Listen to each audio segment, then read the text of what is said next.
How to study. What to do in a study session. The information in this episode comes from Make It Stick, the Science of Successful Learning.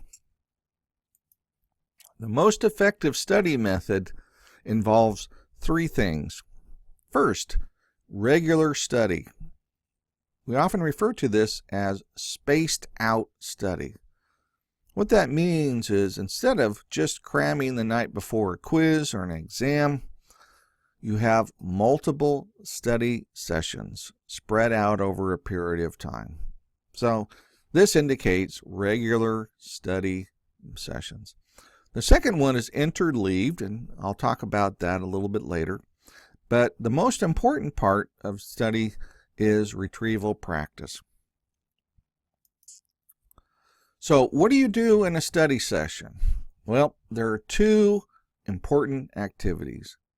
The first one is creating retrieval practice questions, and the second one, and the most important, is the retrieval practice itself.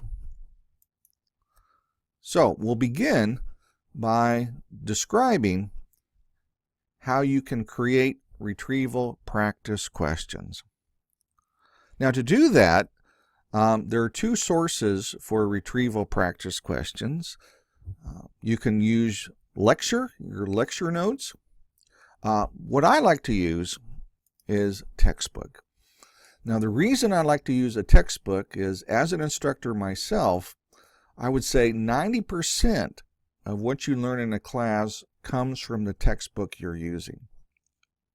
So the textbook is a wonderful resource. You don't have to keep up with a textbook like you have to keep up with a lecture or lecturer. It is oftentimes more detailed and might be phrased a little bit differently and sometimes a little better than what your instructor might have done. So I'm a big fan of using your textbook as a source for retrieval practice questions. Now, I teach anatomy and physiology at the college level. So for my example, I've picked out just a single page from an A&P book. This page describes a little bit about ectopic pregnancies. As you can see, it's 3 paragraphs and a figure. And so in this next little section, I'll show you how I go and write retrieval practice questions based on that. So we're going to begin with, and as you can see, I highlighted the sentences. So we'll begin with the first sentence. In the vast majority of ectopic pregnancies, the embryo does not complete its journey to the uterus and implants in the uterine tube, referred to as a tubal pregnancy. Now, reading that sentence, I divided it into 2 questions. In this case, it tells us that the majority of ectopic pregnancies occur in the uterine tube. So I've written a question about that. Where do the majority of ectopic pregnancies occur? The uterine tubes. The second part is a terminology question. You might notice that when you take quizzes and exams, that a lot of the questions have you identify or define certain important terms. Those terms are often linked to important concepts that are found in the specialty, and so our quizzes and exams often emphasize those. So oftentimes when I'll go and do these retrieval practice questions, I will try to emphasize certain key terms. And here's a good one, tubal pregnancy. And you've probably heard the word tubal pregnancy. And that turns out to be a very important key word. So I've emphasized it here in this question. An ectopic pregnancy that occurs in the uterine tubes is called a tubal pregnancy. Let's move on to sentence number 2, which says, however, there are also ovarian ectopic pregnancies in which the egg never left the ovary, and abdominal ectopic pregnancies in which an egg was lost to the abdominal cavity during the transfer from ovary to uterine tube, or in which an embryo from a tubal pregnancy reimplanted in the abdomen. there's a lot of information in that particular sentence. So what I've tried to do is to break that up. So we're going to begin with a bit of terminology. Ectopic pregnancies in which the egg never leaves the ovary is called an ovarian ectopic pregnancy. Now, in the second question, I've done a little bit of a stretch. I've referred to some information that the students learned earlier when it came to the anatomy of the female reproductive system. How does an egg end up in the abdominal cavity? The ovary and uterine tube are not connected, and an egg may be lost during transfer. Now, I've also gone and written a third question based on that sentence. And it's okay to write true and false questions. You might notice that you end up with true or false questions in quizzes and exams quite often. I particularly like to do it when maybe rephrasing it is a little bit tricky. And in this case, I found the rephrasing to be a little tricky. So in this case, I've just made it a true-false question. Abdominal ectopic pregnancies can occur if an embryo from a tubal pregnancy reimplants in the abdomen. All right, now we move on to the next sentence. And in this case, I've just underlined the first half of that sentence, but it gives us a great question. Once in the abdominal cavity, an embryo can implant into any well-vascularized structure. So, I've rephrased it. What is required in the abdominal cavity for an embryo to successfully implant? A well-vascularized structure. Now, you might notice that the rest of this gives you a listing of the common sites where an embryo can implant in the abdomen. The rectouterine cavity, the mesentery of the intestines, and the greater omentum. This is a fairly common thing that we find in lectures and in textbooks. They often give you a list. If the list is fairly small or if the list is very short, it's okay just to write a single question and give what you find with the list. But oftentimes lists can be very long. You might have 5 to 10 items on a list. And having just a single question where you have to go and list all 5 items, that's a big chunk of information, and that might be a little bit difficult to remember well. So what I like to do is when I have a list, I'll often break it up into multiple questions. I much prefer having multiple questions with short answers compared to one single question with a very long answer. And the reason for that is much easier for our brains to consolidate that information if we can just break it down into smaller bits. So in this case, you might notice that my second question just takes an item from the list and removes it. And if I continued to do this, I would actually go and write 2 more questions that would take out the other items as well.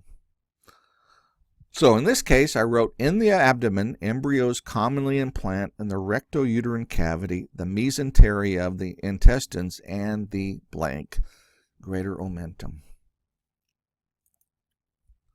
Okay, we've moved on to the next paragraph.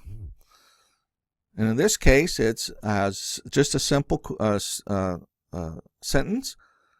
Tubal pregnancies can be caused by scar tissue within the tube following a sexually transmitted bacterial infection. That leads to just a simple question. How do sexually transmitted bacterial infections cause tubal pregnancies? The answer, sexually transmitted bacterial infections can cause scar tissue within the uterine tube.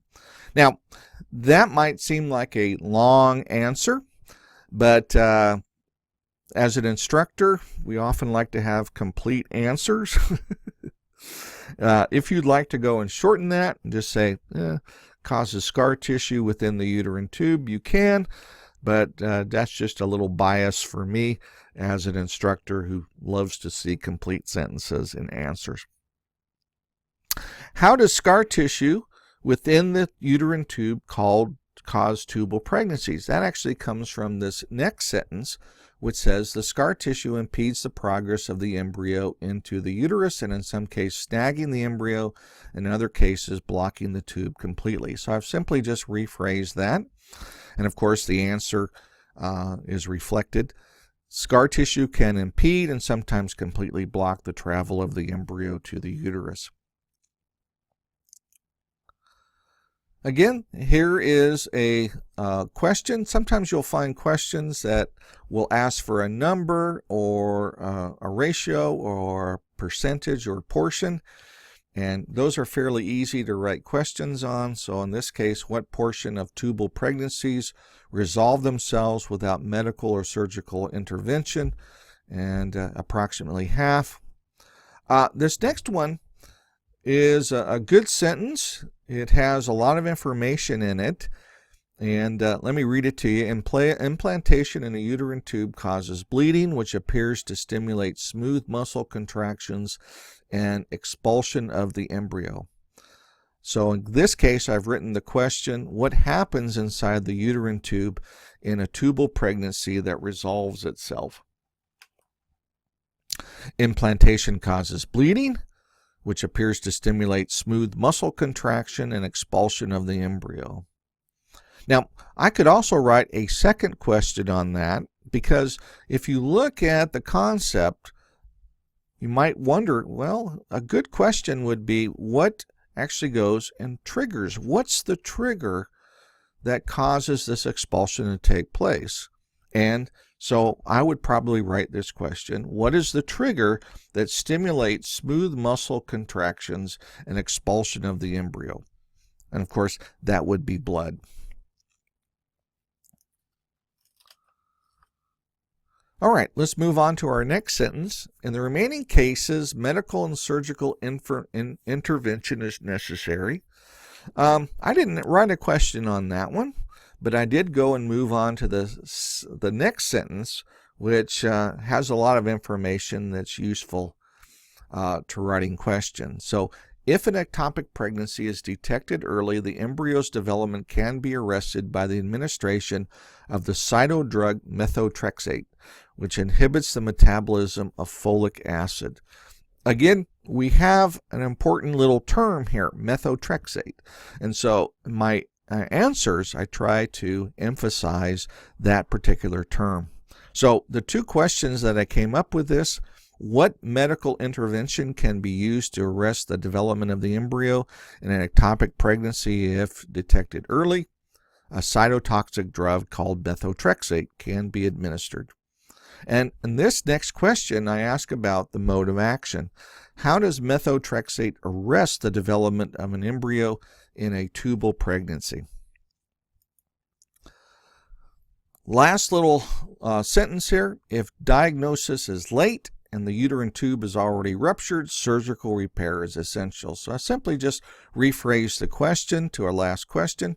What is required if a tubal pregnancy is detected late and the uterine tube is already ruptured? A surgical repair of the uterine tube.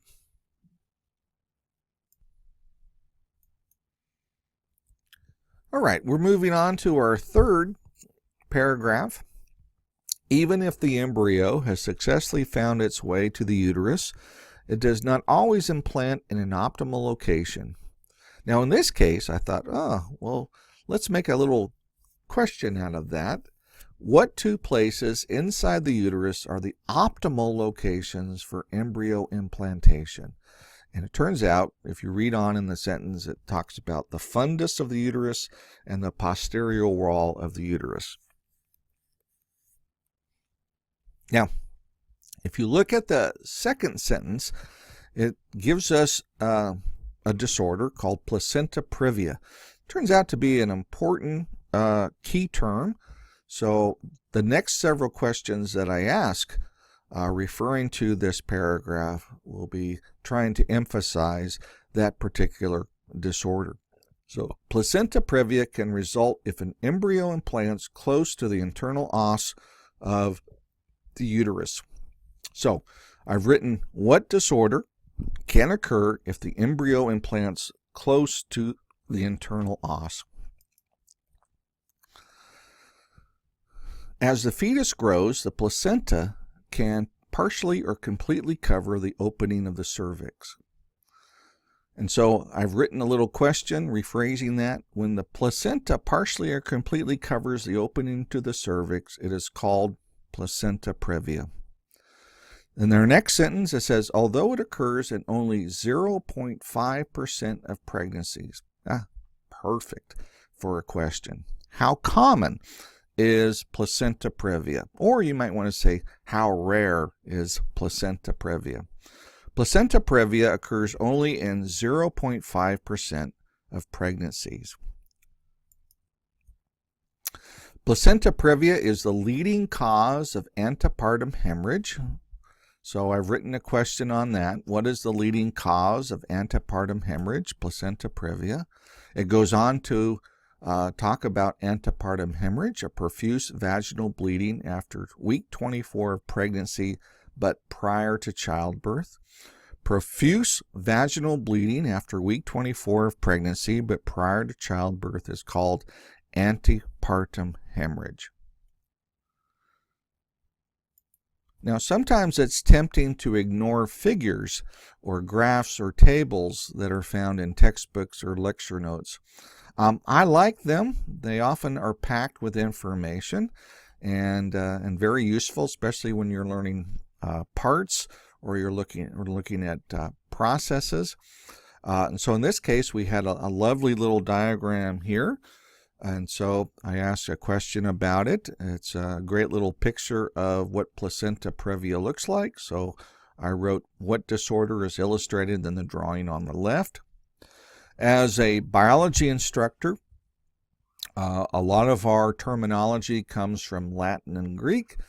And for me, I find it incredibly useful to, when learning the information and learning the terminology, to actually know the etymology or the translations for these terms, because they often will give you something that makes it easier to remember. And I particularly like the one for placenta previa, because previa translates as a combination of two words, pre, meaning before, and via, meaning way.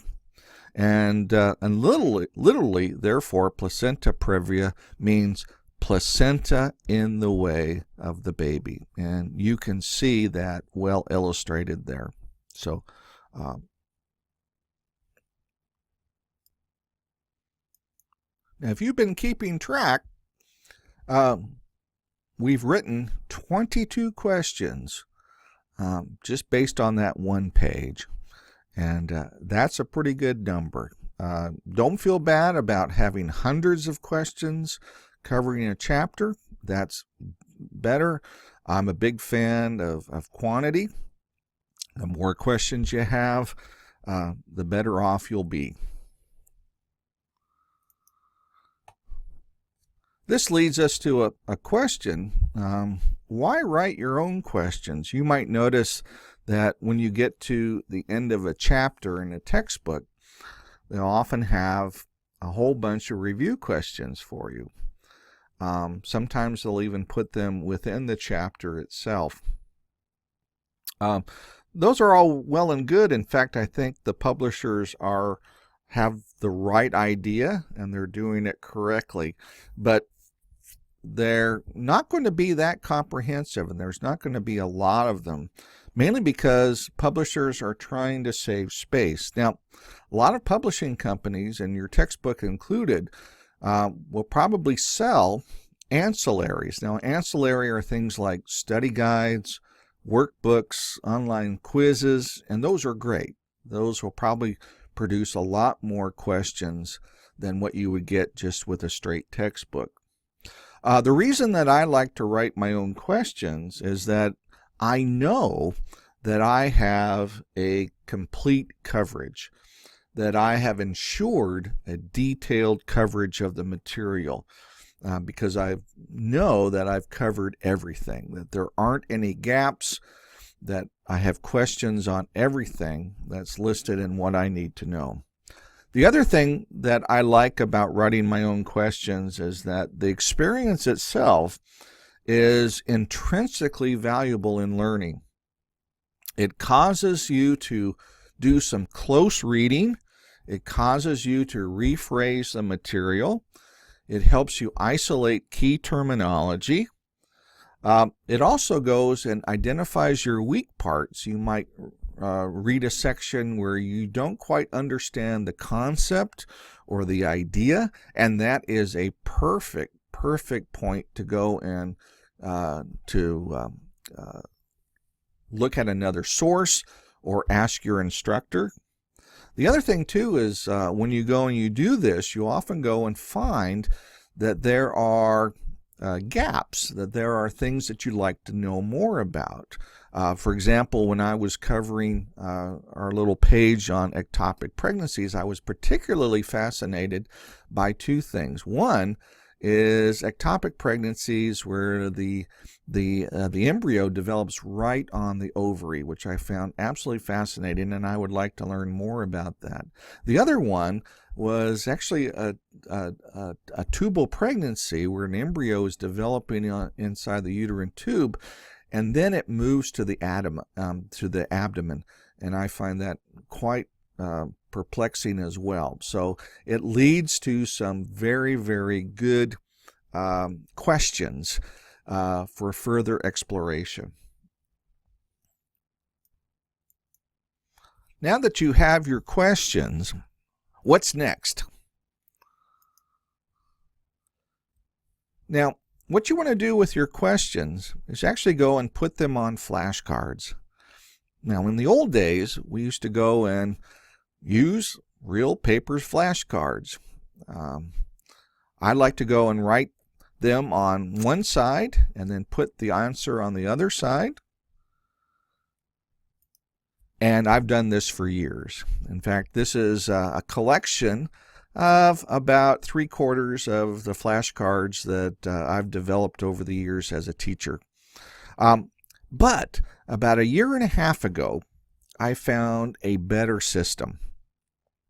Instead of actually going and using paper flashcards, you can now have electronic flashcards. There is a wonderful app out there. It's called Quizlet, and it's free, and it's a way to actually go and create electronic flashcards for retrieval practice. And just to kind of show you, I've put all my questions that I just developed on that one part of that chapter. And as you can see, it says 22 terms. That's 22 questions that I came up with. So you can put them in there. And here I have a little example. This is a screenshot showing how you do it. Just write the question in. Here's the answer. And then when you quiz yourself, that's what they look like. So you go and it asks you the question, and then when you click it to flip it, here's the answer.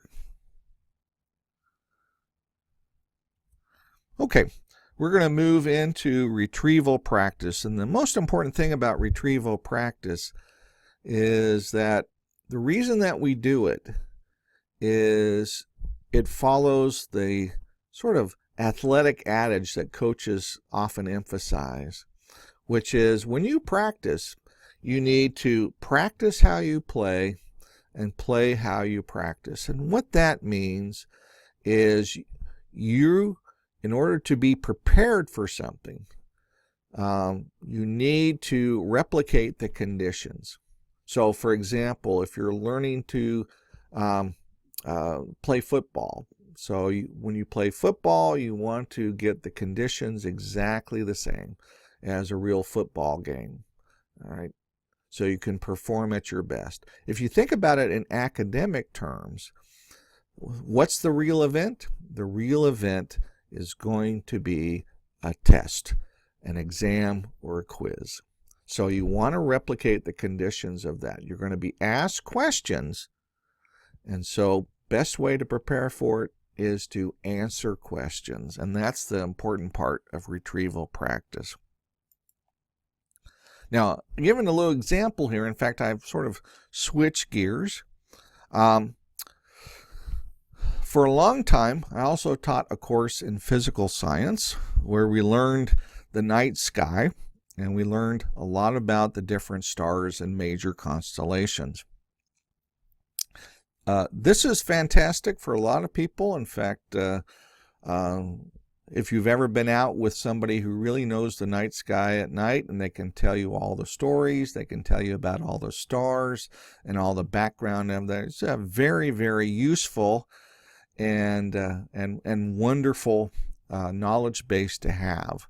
So I would try to do that in my physical science class to have them learn some of the major constellations and some information about the major stars in the night sky. So in this case, we picked out just a simple and major constellation, Orion. And Orion has several important stars in it. And so in this little case, let's say we're going to go and learn these. So we're going to do some little retrieval practice. So I've come up with about 46 questions. And in the old days, I used to just go and put them on cards and then ask the questions there in my retrieval practice. But again, I've updated it to using Quizlet, so I've done the same thing on Quizlet.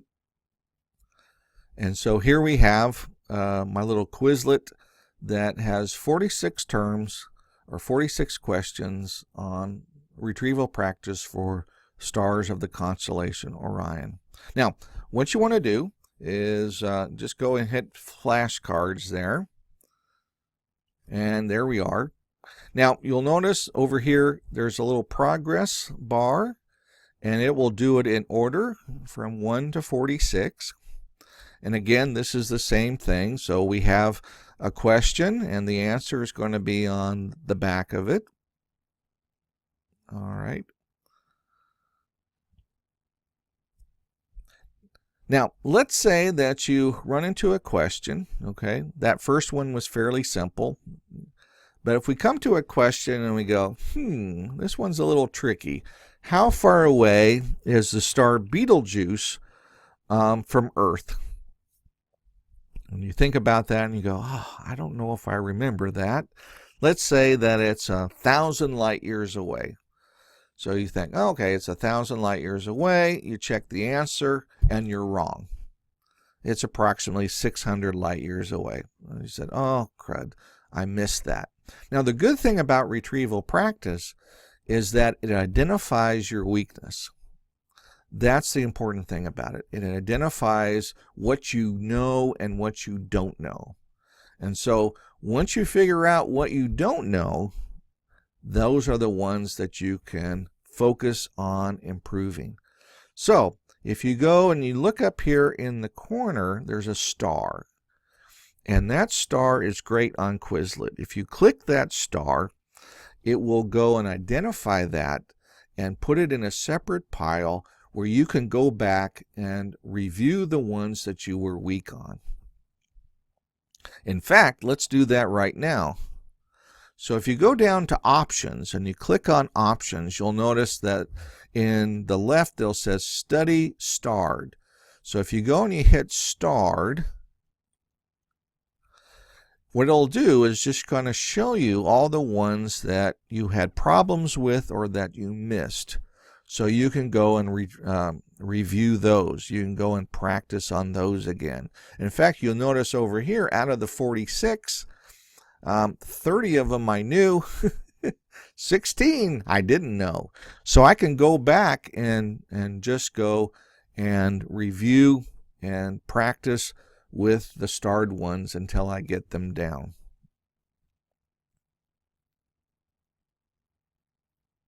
So if I get it right, then I can unstar it, all right, and get it back to the normal rotation. Now, you might notice that you have on the left a little button that says Shuffle. If you remember, the three important things on studying is spaced out, interleaved, retrieval practice. Well, this is what interleaved means. Interleaved is studying out of order. All right. So when you go and you write questions, you might follow the particular order in the chapter or the particular order in the lecture. All right. What you want to do is when you go and do retrieval practice, you want to mix up that order. You want to shuffle the deck. Now, there's a reason why we want to do that. It gives a greater level of difficulty. It's going to make it harder. But the long-term benefits that are going to be wonderful. The big reason is that it gives us a better connection to the whole. The other thing, it's how life works. It's natural. Things come at us in a random order. And if you ever take a test or a quiz, you might notice that a lot of the questions are mixed up. So what you want to do is you want to interleave that. And so how you do that for our Quizlet is just go and hit Shuffle. So we're going to hit Shuffle, and what it'll do is it'll take all those 46 questions, and just like a deck of cards, it will shuffle them into a random order. And that is a fantastic way to study.